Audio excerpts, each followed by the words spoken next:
Hello and welcome to another episode of Kingdom News. I'm your host, Gwen Goolsby Tillery, and this week I have a special guest on with me. She's sort of like family, we say. We had that Tillery background in our name, and so I am really excited to have this guest on with us this morning. We actually connected through social media. Gosh, it's been at least 10 years. I would say at least 10 years that we've been connected. And I've watched her grow in so many different ways. And I was watching her last week conduct an interview. And I was like, you know what? I have to get her on. And I wanted to make sure I got her on for this month. So, welcome to the show, Dawn Cunning. Thank you. So, Dawn, I know you're a little nervous. Relax. This is going to be good. It's going to be exciting. I'm looking forward to all the information that you're going to be able to share with our viewers. So, tell us just a little bit about yourself. Don't give them too much. Just a little bit right now. Hello, everyone. My name is Dawn Cunning. I am from Chester, Pennsylvania, and I am a two-time kidney transplant survivor. I was diagnosed when I was 17 years old and have dealt with this illness, kidney disease, for the last 23 years. And I am now a certified health kidney coach. Okay, so our focus this for this week's show is going to be on Dawn's story of becoming a kidney survivor. I really wanted to make sure that it went out this month because this is National Kidney Awareness Month. So I wanted her to have the opportunity to be able to come on, share her story, highlight the issues that are surrounding kidney disease, the need for donors, and all of that, since this is the month that we celebrate or bring awareness to kidney disease. And so you said you developed kidney disease at the age of 17. Yes. So I went for my physical for college, and that's when I was diagnosed. They didn't have an actual diagnosis at the time. They just diagnosed me with teenage high blood pressure. Okay, so you're on your way off to college. You go to get your physical, and they say to you, you have high blood pressure. Yes. So as a child, I was totally healthy. And on that particular day, when you're in triage and the nurse takes your blood pressure, she made a facial expression that looked as if the reading didn't make sense. But she wrote down a normal blood pressure reading. So once I went in to see the doctor, I mentioned it to the doctor, and the doctor retook my blood pressure. And it was at that moment that she found that my blood pressure was severely high for a teenager. Okay, so they assume that you just have uh, juvenile or diabetes at a very young age. Well, I wasn't a diabetic. It Not, was not diabetes, I'm sorry, high blood pressure. Yes, at that moment. But then I was sent over to the ER because my blood pressure was like 220 over 180, which Wow. was severely high. So they sent me straight to the ER to get further testing and then also to be put on medication that would lower immediately. And then through the testing, they found out that my kidneys at that moment were just scarred. And then I would have to start seeing a kidney doctor, which is called a nephrologist. Okay. So, did they give you any indication why, at such a young age, you had already started experiencing issues with your kidneys? Was it something that was genetic? Did they explain anything to you or say anything to you at that point? At that time, no, because that was 1999.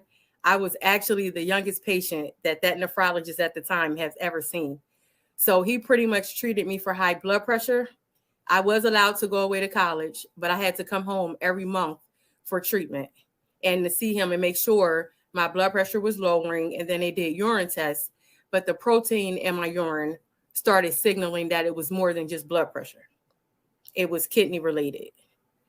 Okay. So, it's known that high blood pressure can affect your kidneys. Yes. Right. So they were, I guess, I'm trying to paint this picture so people understand.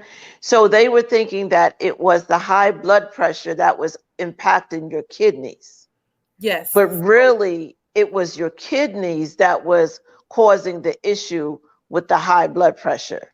Yes. So sometimes it can be reversed. If the kidney disease is caught later on, then it would be the kidney disease that raises your blood pressure. So in my case, back then, again, I had no diagnosis. So they were just trying to treat the symptoms and treat the blood pressure because I was so young. I actually Right. didn't get a diagnosis for 23 years later. Wait, okay, I'm sorry. You didn't get a diagnosis of kidney disease until 23 years later? No, diagnosis for the cause of my kidney disease for Oh, 23 oh, years okay. I later. was like, huh? The cause of it. Okay, Yeah. okay. So we're not going. I was like, wait a minute. How did that happen? Okay, so we're not going to get to that part of it yet. Okay. So at the point where they realized that this is issue related to the kidneys, what were your next steps? So my next steps, again, I went away to college and I came home every month just to see the doctor. A month before my last appointment, because everything started looking positive. My creatinine, which is my kidney function, was normal. My blood pressure was under control. So they figured I would just have one more month to visit and then I would be back to normal. I wouldn't have to come see them again. But unfortunately, by the time I made it to that visit, my creatinine was at 10 when normal is 0. So I was at the Mm. point where I needed to start dialysis immediately. Okay, and so you were what, about 18, 19 at this point? I was 18. Okay, so you start on dialysis at the very young age of 18. Yes. And what happens with dialysis? So what happens with dialysis is there's two different forms of dialysis. There's a form called hemodialysis where you go to inpatient treatment centers and you get your blood filtered 3 times a day, 3 times a week, I'm sorry. And then there's something called peritoneal dialysis where it actually is like sugar water through saline bag where you can do at home and that's done 7 days a week. Because I was so young, I went straight into inpatient. I was admitted inpatiently, and they inserted surgically what's called a peritoneal dialysis catheter. So that goes in the peritoneum, which is the outside lining of your stomach. That goes Mm. there. And then I had to immediately start training to learn how to use the machine. So within a matter of weeks, I had to start dialysis, or it would have been fatal.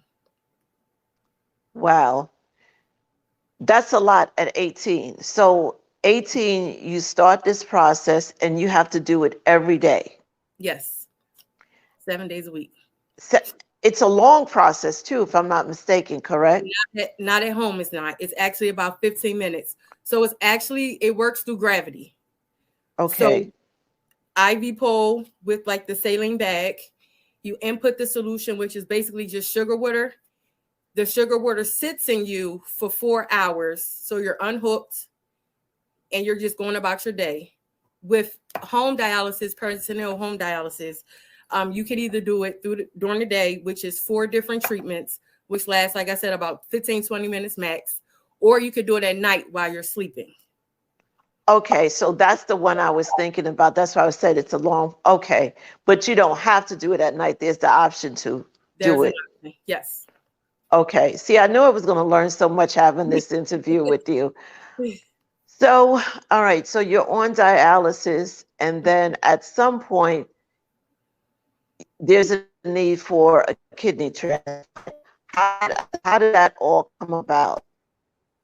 So once you're diagnosed at the point of kidney failure, which is also called end stage renal disease, because I was so young, they encouraged me to go get listed on a transplant list. At that time, I was under Thomas Jefferson University Hospital in Philadelphia, PA's care. And fortunately, they are also a hospital who does transplants. So they it's a long, strenuous evaluation. You have to go through psychological evaluations. You go through numerous labs. And then they also go down your whole entire health history. Fortunately, I'm not a diabetic. The blood pressure was caused by the kidney disease. So I was definitely a great candidate for a kidney transplant. And I also had a very good blood type because my blood type is A. So that's a very common blood type. Mhm. Okay, so how long do you have to wait before you get this transplant? And what is the waiting like? Like, talk to us about that process. So the waiting period depends on several different factors. It depends on your blood type. It depends on if you already have living donors. A living donor can come from a family member who's willing to be tested.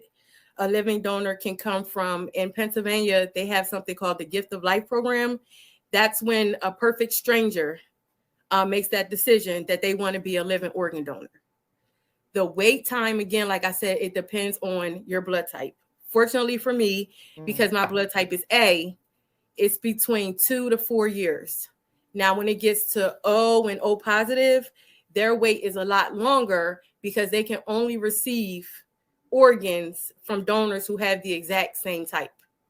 So, blood Wow, type A is pretty much a universal recipient, where blood type O is not a universal recipient, but they can be a universal donor.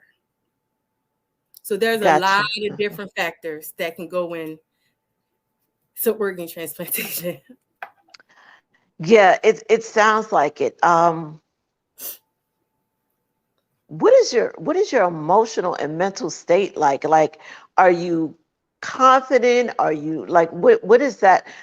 I want people to try to understand, what that's like, to be on this list and literally, waiting for that call.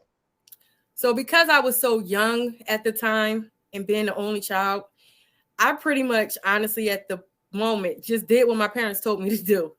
I didn't have time to think. I didn't have time to let it all sink in because it was like on Monday, I was told I needed dialysis. On Tuesday, I was in the operating room. By Wednesday, I was starting training. And then the next Mm. week, I was doing it. I did not have a moment to even learn about it, think about it, or anything. I just did what they told me I had to do. Well, okay. So at the point where you get the call, how old are you when you get your first kidney donation donor? So that's another different situation. You can get a call as close as the very next day. That doesn't actually mean you're going to get that organ. So that's another thing that can affect someone mentally is you can get 15 calls and that won't be the kidney for you. Mm. But I had several different family members that did try to be donors. Unfortunately, one of them was a match, but because, like I said, the extensive lab work, she ended up not being able to be my donor because she had protein in her urine, and protein Mm. leaks from your kidneys. And then my Wow. other cousin, he was totally not a match. So for my first kidney transplant, it took me 2 years before I got that call. And fortunately, I had a living donor, which was a perfect stranger. He came from the Gift of Life program. He's called an altruistic donor, and we were a perfect match. Yeah, that was the interview that I heard, and I just found the story to be so amazing. I was just like, wow. Share a little bit about how he came to, I'm sure you've spoken to him, you've stayed connected with him. How is it that, or what was it that kind of made him decide, you know what, I want to be a living donor. I don't necessarily know anyone that needs a kidney, but there was something in him that said, this is what I want to do. So talk about that a little bit. So, like he said, it came from his Christian background. He just wanted to be able to do something positive during his lifetime. He wanted to make an impact on someone's life. He could have chosen who he wanted to, but he didn't. He went through the Gift of Life program, and whoever was a match, he didn't need to know their background. He didn't need to know anything. All he did it for was to try to save someone's life. And then I'm grateful that I was that one perfect candidate that was able to get his organ. And Yes. and what makes it even better is that my first transplant was on Thanksgiving Day. Definitely something to be grateful for. Absolutely. Hmm. So you get the transplant, and at that point, because I'm not clear, I don't know this process. That's why I was like so excited about really understanding how this works. Hmm. So you get the transplant, and at that point, as soon as you get the transplant, do you stop dialysis, or is there a process to wean you off? How does that work? So some people are able to. Fortunately, I was. Some kidneys are called sleeping kidneys when you first get them, which means they're not fully functioning at first. So you still need dialysis to filter it out to get it to wake up. And then if you don't need dialysis anymore, that means once they connect that kidney artery to your artery, you'll immediately start to produce urine. So at that point, that means with successful transplant, dialysis automatically stops, and then the healing begins. And is that what happened for you, the latter? Yes, yes, Wow. Okay. So yes. that now are miracle? That was miracle No, one. yes. Well, I named that one after him, Bob. Okay. So that Yes. so that was Bob, and Hmm. what you said you had two. Yes. So what happened with the first transplant? So with the first plant transplant, again, it started the failing process within 2 years. I kept it for 4 years before it completely failed. Mm, Again, like I stated before, I didn't have a diagnosis for why I had kidney disease. So therefore, they didn't know how to treat the failure. They didn't know how to treat it. They just let it go until it completely failed. And then I had wow. to, of course, start dialysis back again. So you start dialysis again. At this point, you're maybe 21, somewhere around there. 25. The first one was at 21. That's right. That's right. And you were able to maintain it for 4 years. So you're Yes. 25 now. Were you able to finish school? What happened with all of that? So I wasn't able to finish college, of course, because I had to come home, but I did go back to technical school. So I am now a certified lead pharmacy technician. So I was able to, I always wanted to be a nurse, but unfortunately, due to my illness, I wasn't able to. So I chose another career that would still allow me to feel like I'm helping to save somebody else's life, just in a different way. Absolutely. So the first one fails, and you get the second one, and that's the one that you refer to as miracle. Yes, that's miracle. Okay. And so how did that come about? Was it through the same process, someone you didn't know and a living donor? Was this a little bit different? It was a lot different. Mm, So leading up to Miracle, I actually did 13 years on hemodialysis. So I went into the clinic 3 days a week. I tried to start doing peritoneal dialysis again, but unfortunately it didn't work the second time because I started getting fluid in my lungs. mm, So I had to start hemodialysis at that time. So I ended up doing it for 13 years. The reason why it I had to do dialysis for so long this time is because once you get a transplant, you start building up antibodies in your body, and you can immediately reject a transplant at any time. mm, So at that point, again, because I didn't have a diagnosis, Thomas Jefferson really couldn't do anything for me anymore because any transplant that they gave me, I would have automatically failed. So it wasn't until my 13th year on dialysis that I came across a doctor, Dr. O, who told me that he didn't want to see me again another year. So it was at that point that he referred me to Johns Hopkins in Baltimore, Maryland. And he guaranteed me mm. that I would get a transplant within 6 months, but I actually got miracle within 5. Wow, praise God. Like the story just Mm-hmm. it just keeps getting better and better and better. So Mm-hmm. they were able to figure out what the cause was of the kidney failure, and then as a result of that, that's what allows you to be able to get the next transplant. Because if they had, I'm trying to understand it, because if they had not figured it out, you wouldn't be allowed to get another one because they would assume that it would fail, and they'd rather give it to someone else who would have a greater chance or greater success with it. Yes. So once you become actively listed on Johns Hopkins transplant list, they automatically put you in a case study. And they go through your background, they go through all your medical history. And it was through that they diagnosed me with the autoimmune disorder called FSGS, which stands for focal segmental glomerulosclerosis syndrome. So basically, what that is a disease that attacks the filters of your kidneys. Wow. It would seem like it would seem like they would have, prior to 13 years, done everything in terms of a diagnostic assessment to any disease related to the kidney. I don't know. That's what I'm just thinking. So they did. I was tested for lupus several times. I was tested for another autoimmune disorder called sarcoidosis. That's where you just get inflamed all on the inside. And everything just came back negative. Wow. So, and then Okay. once you start dialysis, you're technically not even under nephrology care anymore until you get a transplant. At that point, they're only focused on keeping you healthy on dialysis. Gotcha.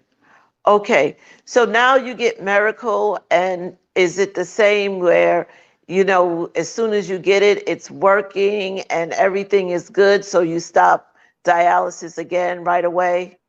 Yes. So when I got the call for Miracle, I went straight to the hospital. They regular admission, they explained everything to you. And it was at that point that they actually told me my diagnosis. And they let me know that I probably would reject the kidney because my antibody level was at 100%. But don't worry, they have everything I need to treat it. And that's exactly what Thomas Jefferson didn't have. The machine that they use, it's called plasmapheresis. I can explain that also a little later if you would like. No, you can explain it now. Okay, so plasmapheresis, they pretty much remove the old plasma out of your body and they give you new plasma. So that pulls the antibodies out because the antibodies are in your plasma that's connected to your blood. So they give you your blood back and then they give you clean plasma back. And every treatment, they pull more and more antibodies out of your body. So that's the way of getting rid of them. So they're not attacking the kidney. So if you kind of think about a city with a gang and you're from like the Bloods and I guess it's the Crips, if you're in a town where the Crips are at and you're a Blood and you come in, what's going to happen? You're not from there. They're going to automatically attack you. So that's sort of kind of how I can explain the kidney and the antibody. So the kidney's not mine. It's coming from someone else. So my body automatically goes into attack mode. So in order to get the attack mode to calm down and go to sleep, they got to remove them a little at a time. So it can take as many treatments as it needs, which is wonderful because there's no time frame on it. They, as long as it's working, they'll continue to do the treatment until it's all gone. They're all rested and that kidney is able to function properly. That makes sense. Listen, this is so good. We're going to take a quick break, and when we come back, we're going to finish off this story. So we'll be back after this break.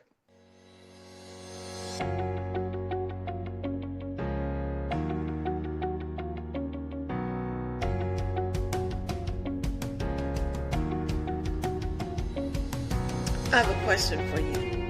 Are you tired of being stuck? Are you tired of year after year making goals and plans to accomplish something and it just doesn't seem to happen? Are you tired of not being supported in your dreams and your goals and your vision?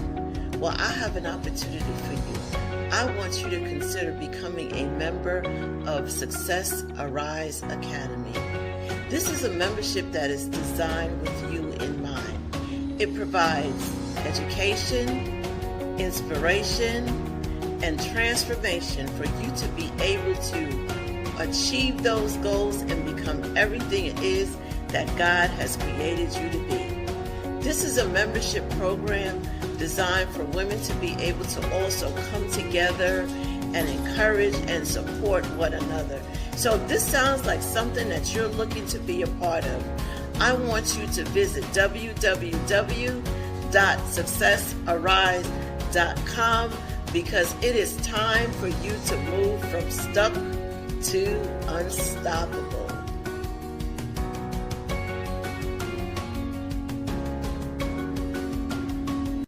All right, welcome back. We're here this morning with Dawn Cunning, and she's sharing her amazing story and testimony of being a two-time kidney transplant recipient. Not one time, but two times. And each time, you just know that God was all in the midst of the situation. Outside of Dawn, I don't really know anyone personally that has, had to go through this process, but I can't even imagine what it must be like to have to, go through that process of dialysis 3 times a week, or as you explained, if you're doing it at home, to have to go through that process of doing it at home. And so her strength and her courage to me is just unbelievable. And now she's gotten to the point where she realizes that all that she has gone through hasn't just been about her, but it's to the point where now she is willing to come and share her story and be able to give information and encouragement to others. So the one thing that I want to talk to you about is organ donation, Okay. because there's so many, I feel like, questions regarding it. Mm-hmm. So many people misunderstand it.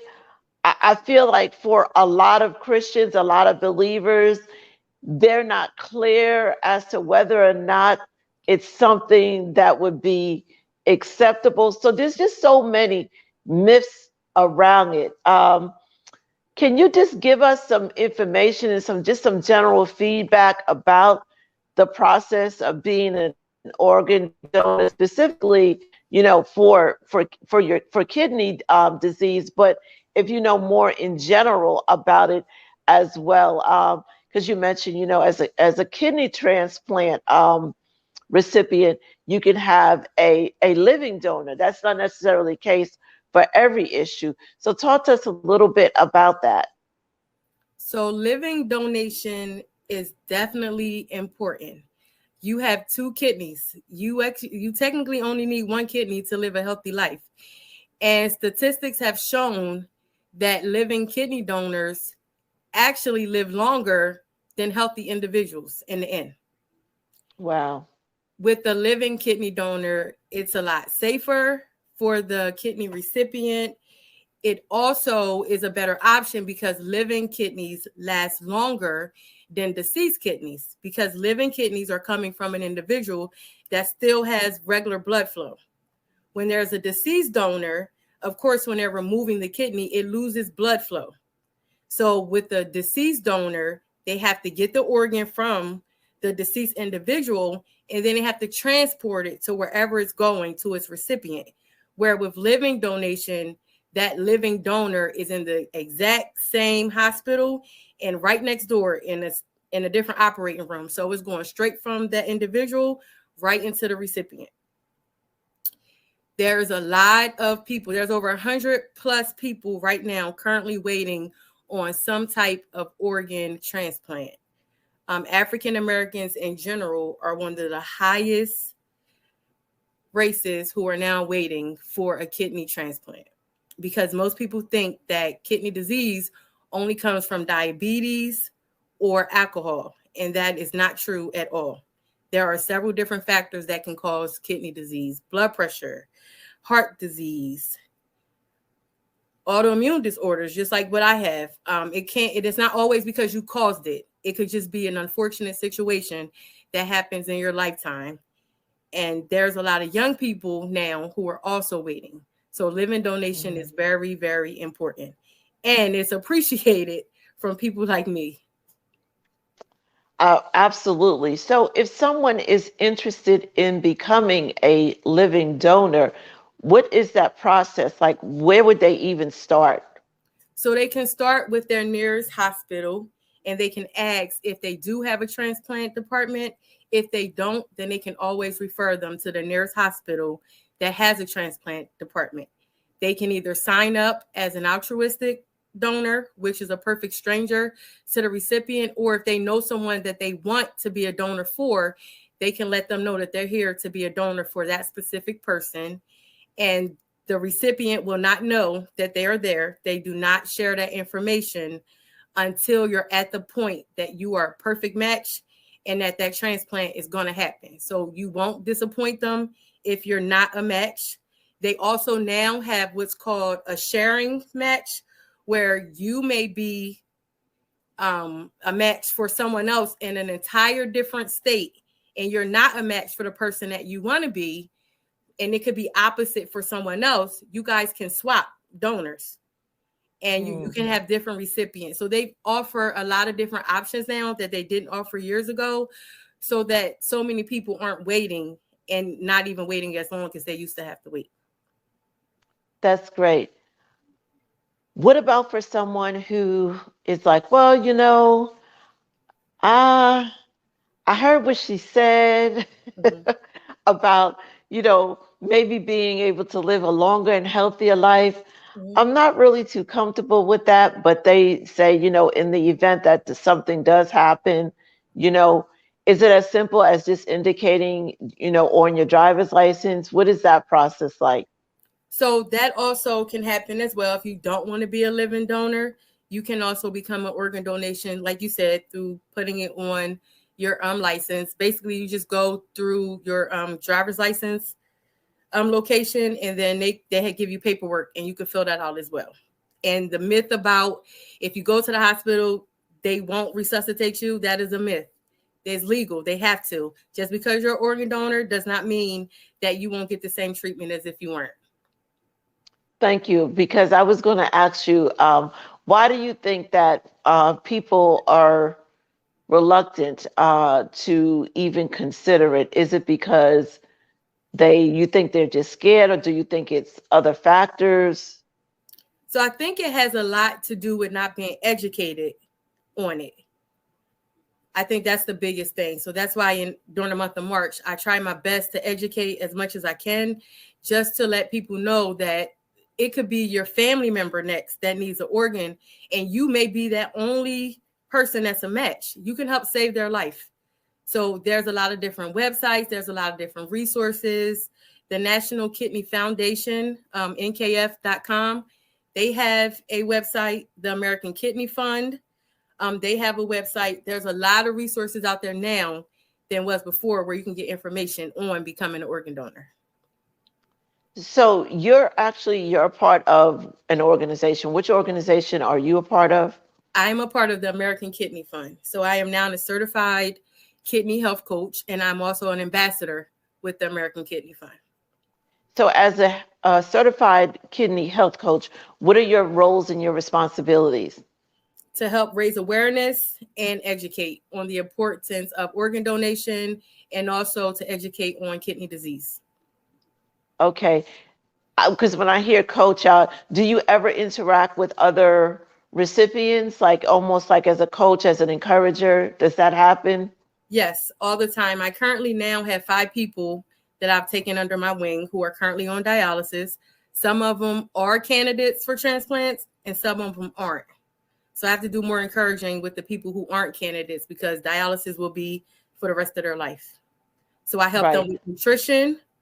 I help them with their treatments. I help them with understanding the process of becoming actively listed. Sometimes I just talk to them through their treatments, even if they just need someone to talk to. So you said something when you said, you could be on dialysis for the rest of your life.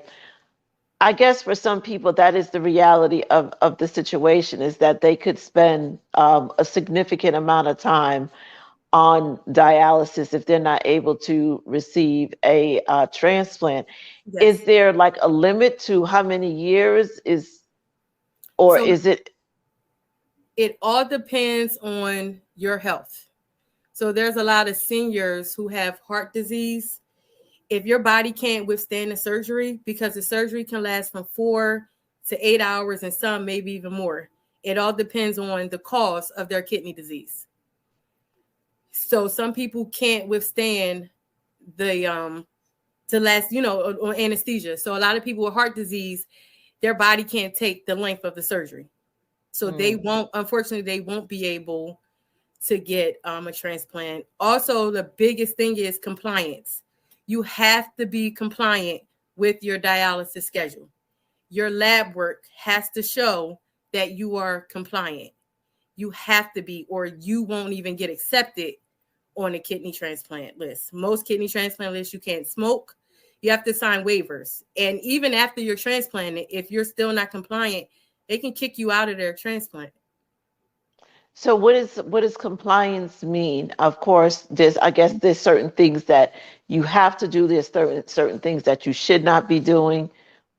Right. So treatment normally inpatiently, like I said, is 3 days a week. You have to come for your treatment. You have to stay your entire treatment. Your diet. When you're on hemodialysis, there are certain things that you have to pay attention to. Your potassium levels, your phosphorus levels. If those levels are constantly out of whack, that's another indication that you're not being compliant to your diet. Another thing is if your blood pressure constantly drops too low, that means you have too much fluid. So you're drinking too much. There's also a fluid Mm. restriction when you're on dialysis.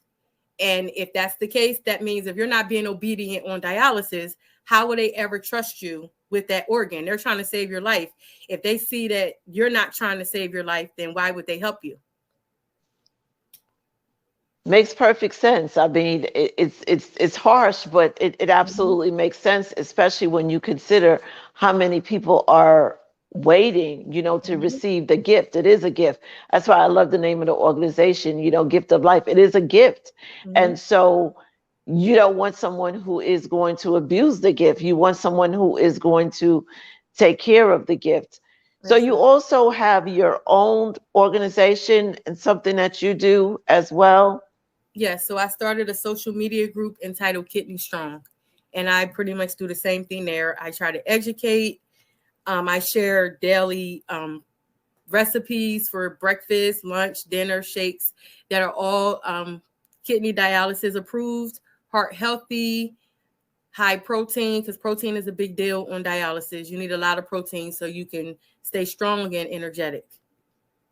I have to laugh right there when you said about, you talked about the food because, we're like I said, we're friends on social media and I see some of your posts. So the other thing is Dawn love, first of all, you need to know she loves to cook, right?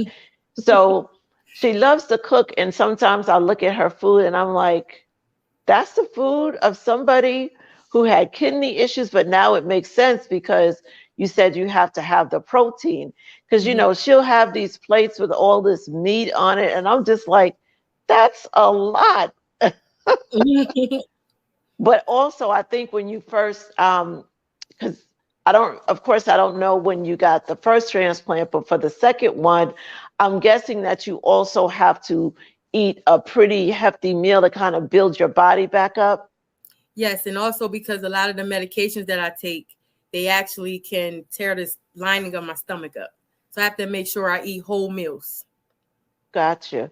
So you just mentioned something else. So it's not like because now you have this transplant and everything seems to be working well that you still have medication that you have to take. Yes, medication that I have to take for a lifetime. Okay. You still have to, how often do you have to go and get checked out? So right now I'm up to getting my labs done once a month. Okay. Is there anything else? No, it's just lab work because I'm doing so well. If I start having issues, then they'll start running more tests. But because I'm 2 years in now and I'm doing so well, it's just lab work. That put a smile on my face. I'm so happy to hear that. Is there anything that you would like to say or share before we finish up? Again, I can't stress enough about organ donation and how important it is to become a donor. Again, there are over 100,000 plus people who are awaiting some type of organ transplant. Our bodies are full of organs that we don't even need while we're living. And if you are able to help someone and you're healthy enough to help someone, I really beg you to consider it. There's a lot of information. If you don't know where to find it, Gwen can kindly tell you how to get in touch with me. She has all my information, and I am willing to help you out to get any information that you need. If you want to be more educated on kidney disease, I can help you there as well. I have no problem, but I still can't stress the importance of organ donation. Well, guess what, Dawn? I'm going to let you give them the information. So, if someone is interested in just following your story or learning more about organ donation or kidney disease, how can they find you? So you can find me on Facebook under Dawn Nicole. Nicole is spelled Nacole. And again, on my social group site, it's called Kidney Strong. I am the only one on there with that social group name, so I'm easy to find. Okay. Listen, I just want to thank you. I want to just praise God for all that He has done, all that He is doing, and all that He is going to do in you and through you. Um, I praise God that you're coming out of that shell and you are ready to now share your story, like I said, to educate and to be able to be an encouragement to other people. You know my story. You know that we don't go through what we go through for ourselves. Our Mm-hmm. testimonies become tools for us to be able to help other people, to educate other people, to inspire other people. And you definitely do that for me. I just need you to know that. I may not say it, but you are always smiling. I don't know that I've ever, even in the waiting, even in the process of dialysis, I don't recall you ever complaining. I That's don't right. recall you ever coming on and being sad. You just have always had such a positive energy and a positive outlook, and your faith has always just been so strong. So you are definitely an inspiration for me, and I thank you, and I know you are for others. So I appreciate you coming on. I appreciate you sharing your story. And again, I look forward to all that God is going to be able to do in you and through you. So thank you again. Thank you for having me. No problem.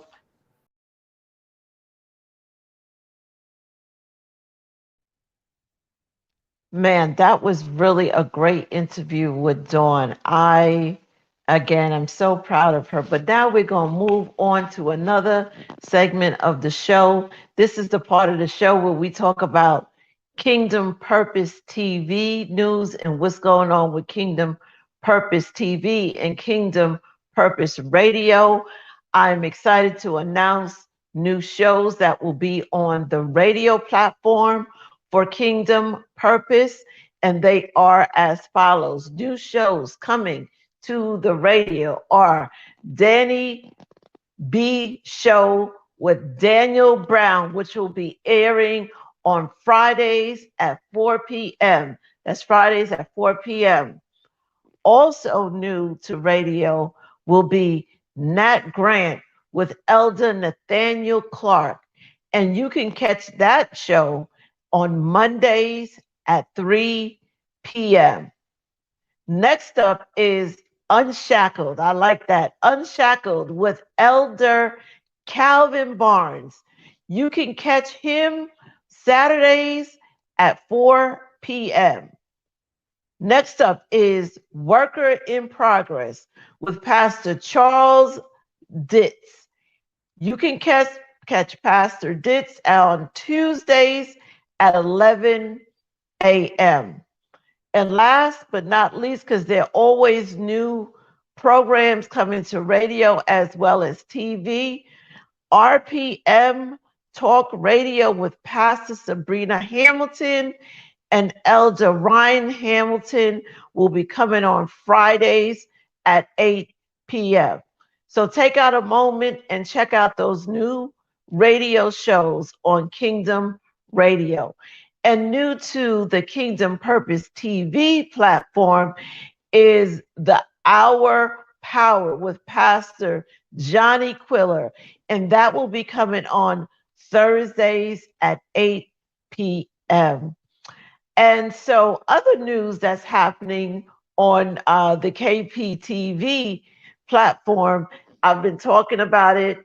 I've shown slides about it. Is we're launching into VR, virtual reality. Yes, I'm excited that Kingdom Purpose TV, we will have our regular platform, but we're also going to be launching and moving into the virtual platform.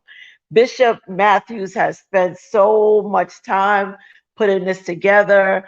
I've had the opportunity to go in and check it out. It's a little bit of a learning curve, but it's a great experience. I'm really excited about all that's going to be able to take place on that platform. And I'm excited that this past Thursday, there is a show that will be coming to the virtual reality platform featuring myself and two of the other wonderful ladies from Kingdom Purpose TV, Miss Shakita Jackson and Miss Makia Lee. We will be doing a show in the VR world called Sister Talk. So you can kind of guess by the title. It's three women that come from slightly different eras, but we're going to be talking about different things that impact women. We're going to be talking candidly. We want it to be a place that people can come and learn and grow and share, because VR, like, it's interactive. Like, you can have conversations with people that are in the audience. It's going to be an amazing experience. Like I said, we just launched it, and I'm excited about what's going to happen with that platform. So you can check us out in the VR world. We're going to be doing some amazing show with some great topics, and I hope you check us out. So that is what I have for you for this week for Kingdom Purpose News. And up next, I'm going to be talking about what's going on in the kingdom. So recently, Tamala Mann was honored with two NAACP Image Awards, and they were for her new album Overcomer, as well as her new single that was recently released. So she was honored by the NAACP and was able to take home two Image Awards. So congratulations and kudos to Tamala Mann for those two recent awards from the NAACP. And also in more recent news, do you remember Byron Cage? Yes, Byron Cage, the guy that put out all that amazing music, gospel icon Byron Cage. Well, he has decided that he is or has released a talk show called The Byron Cage Show. So this show was aired on March 3rd, and it's going to be coming on Thursdays at 9 p.m. And you want to check it out. He's going to have some exciting, amazing guests from the gospel world coming on to the platform. It's going to be so everyone can catch this. This is a great thing. It's going to be coming on his Facebook Live channel, as well as his Instagram live channel. So if you're on Facebook or you're on Instagram, you'll be able to go and check out the shows on Thursday, 9 p.m. Eastern Standard Time. Now, I shouldn't have to explain who Byron Cage is, but just in case you don't know or you kind of forgot, Byron Cage is the one that put out the song "The Presence of the Lord is Here," one of my favorites. It's a little long, but it's really, really a good song. Yes, the presence of the Lord is here. Let's see. Let me think of some other ones. Got to look at my notes real quick. I just kind of went blank with it, but he has so much music out there. I will bless the Lord. That was another one of my favorite songs. So check him out. Like I said, he will be doing it on Instagram as well as on Facebook Live. So that is what's going on in the kingdom from Kingdom Purpose News for this week, hosted by who, me, Gwen Goolsby Tillery. And My interviews the last couple of weeks have been going, and I haven't really been able to sometimes go through the news the way I wanted to, or share just like what's going on in the kingdom. And I haven't even necessarily been able to close out with a word of inspiration. But I just want to encourage someone this week that, and I'm going to play out one of Byron Cage's songs. What I want you to know is that no matter what we're going through, no matter what it looks like, there's a name that we can call on, and it's the name of Jesus. We are just starting to come out of COVID and all that we've gone through in this pandemic. And we come out of COVID, and then we find that there's a war going on in Ukraine. And sometimes we can feel disconnected because it's so far away. But please, let's keep them in prayer. Lifted up in prayer each and every day as part of our prayer for the world and for the nations. But not so far away, even here, that has impacted us with gas prices being absolutely outrageous. But in general, sometimes things could just seem a bit overwhelming and just like it's just too much going on, and you don't know where to go, you don't know where to turn. I just want to remind you that we can always call on the name of Jesus. And you may not feel like he's hearing you, or you may not feel like he's answering you. But trust me, God hears your prayers and he answers your prayers in his time. And guess what? I thank God for this in the way he sees best to answer those prayers. So don't lose hope. Just keep seeking God and keep going to him.